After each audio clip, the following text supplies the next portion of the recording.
दोस्तों, अगर आप भी मिठाई, पिज्ज़ा, पार्सल वगैरह के डिब्बे कचरे में फेंक रहे हैं, तो आज का ये वीडियो देखने के बाद आप भी इन सब चीज़ों को फेंकना भूल जाएंगे, क्योंकि इन सभी चीज़ों का बहुत ही अच्छा यूज है। आज मैं 3 तरीके का यूज बताने वाली हूँ। मैं इन डिब्बों को कभी भी फेंकती नहीं हूँ। तो दोस्तों, वीडियो पर अंत तक बने रहें, बिना स्किप किए पूरा देखें और जानकारी अगर पसंद आए तो लाइक करें, शेयर करें।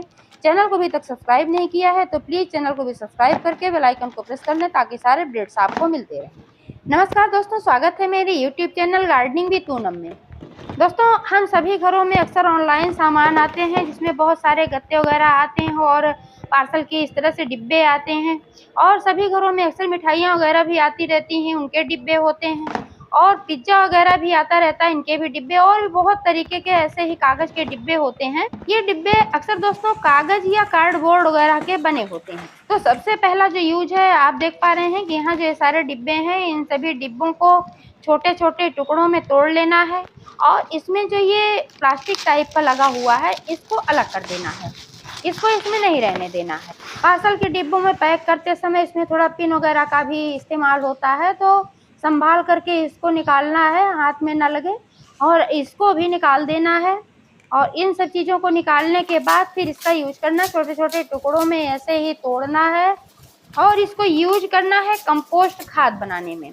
चाहे आप पूजा के फूलों से बना रहे हैं, जो पूजा में यूज होते हैं, और फूलों को बहुत सारे लोग फेंक देते हैं, उन फूलों को भी नहीं फेंकना चाहिए, क्योंकि जो ये पूजा में चढ़ाए हुए फूल होते हैं, निर्माल्य बन जाते हैं।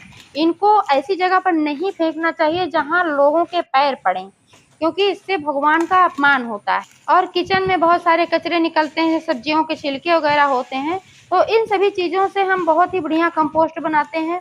तो साथ में इसको जब हम मिलाते हैं तो कार्बनिक पदार्थ जोड़ने का काम करता है, क्योंकि जब भी हम कोई फर्टिलाइज़र बनाते हैं तो उसमें कार्बनिक पदार्थ ज़रूर डालना चाहिए। बिना कार्बनिक पदार्थ के कोई भी फर्टिलाइज़र पूरा माना ही नहीं जाता है, ना ही वो पावरफुल होता है। ऐसे तो आप सिंपल तरीके से अगर बनाते हैं तो 1-1.5 महीना लग जाएगा, क्योंकि अभी गर्मी पड़ रही है तो गर्मियों में जल्दी डिकम्पोज होता है, सर्दियों में तो 2-3 महीने भी लग जाते हैं। लेकिन इधर तो अगर आप आलू प्याज या अक्सर आलू के छिलके और भी ऐसे थोड़ी सी जो इसमें मॉइस्चर ज़्यादा होता है, इन छिलकों को ऐसे रखते हैं तो 2 ही 3 दिन में ये सड़ना शुरू हो जाता है। लेकिन दोस्तों, आपको चाहिए कि बहुत जल्दी खाद बन जाए, यानी कि 5-7 दिनों में अगर आप खाद बनाना चाहते हैं, तो सबसे पहले आपको क्या करना है कि एक बकेट लेना है और इस बकेट में पानी लेना है थोड़ा सा, और जो ये छोटे छोटे कागज़ के टुकड़े हैं, इनको इस बकेट में डाल करके कम से कम 2-3 घंटे के लिए छोड़ देना है।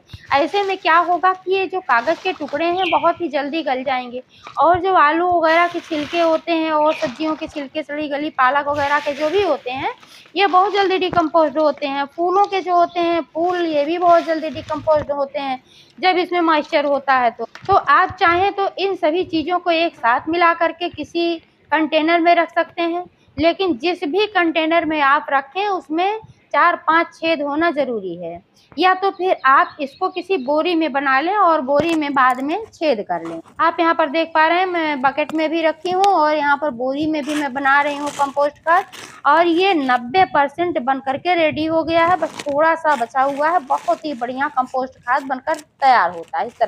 इस तरह से कचरे का भी अच्छा यूज हो जाता है और हमें मार्केट से पैसा लगाकर खाद खरीदने की भी ज़रूरत नहीं पड़ती है। अभी मैंने बताया, आप चाहें तो एक साथ मिला कर रख सकते हैं, और जब ये मिलाएं तो इसमें थोड़ी सी राख मिलाना ना भूलें, और थोड़ा सा चाहे गोबर की खाद चाहे कंपोस्ट खाद, 1-2 मुट्ठी ये भी मिलाना ना भूलें। अगर आप इसमें गुड़ भी मिला देते हैं तो और पावरफुल हो जाता है, इसमें फास्फोरस की मात्रा अच्छी हो जाती है और ये बहुत जल्दी डिकम्पोज होता है। लेकिन दोस्तों, जो ये तरीका मैं बता रही हूँ भिगो कर बनाने वाला, तो सब्जियों के छिलके तो जल्दी डिकम्पोज होते ही हैं, और ये भी जब गीला हो जाएगा, ज़्यादा गल जाएगा, तो ये भी जल्दी डिकम्पोज होगा, यानी कि 5-7 दिनों में आपका खाद बनकर रेडी हो जाएगा।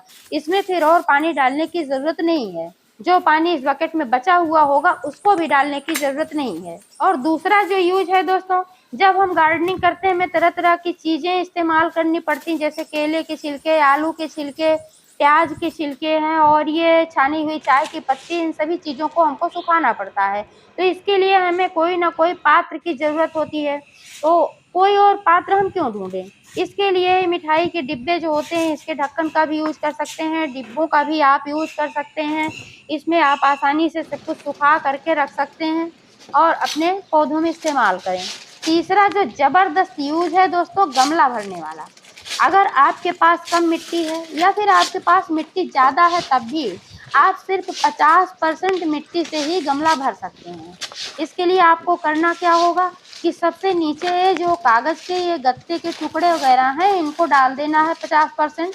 इसके बाद ऊपर से आप जो पॉटिंग मिक्स तैयार करके रखे हैं, जिसमें कि ये मोटी वाली रेत भी मिली हुई होती है 20%, और 50% गार्डन सॉइल और 30% इसमें कंपोस्ट मिला हुआ होता है। आप चाहें तो और भी एडिशनल बहुत सारी चीज़ें होती हैं जो कि आप मिला सकते हैं। इससे क्या फ़ायदा होगा कि नीचे जब ये रहेगा तो धीरे धीरे डिकम्पोज होता रहेगा, आपको मिट्टी भी कम डालने की ज़रूरत होगी, और जब ये डिकम्पोज होता रहेगा तो बहुत ही बढ़िया फर्टिलाइज़र का काम करेगा। हमारे पौधे हरे भरे होंगे, जड़ें मजबूत होंगी, अच्छी फ्रूटिंग और फ्लावरिंग देंगे। साथ ही जब हम पानी इसमें डालेंगे तो डायरेक्ट ड्रेनेज होल से तुरंत फटाफट नहीं बह पाएंगे, इसमें सोखता रहेगा। तो दोस्तों, वीडियो कैसी लगी कमेंट करके अवश्य बताइएगा। लाइक शेयर सब्सक्राइब करना ना भूलिएगा। फिर मिलेंगे अगले वीडियो में, तब तक के लिए नमस्ते।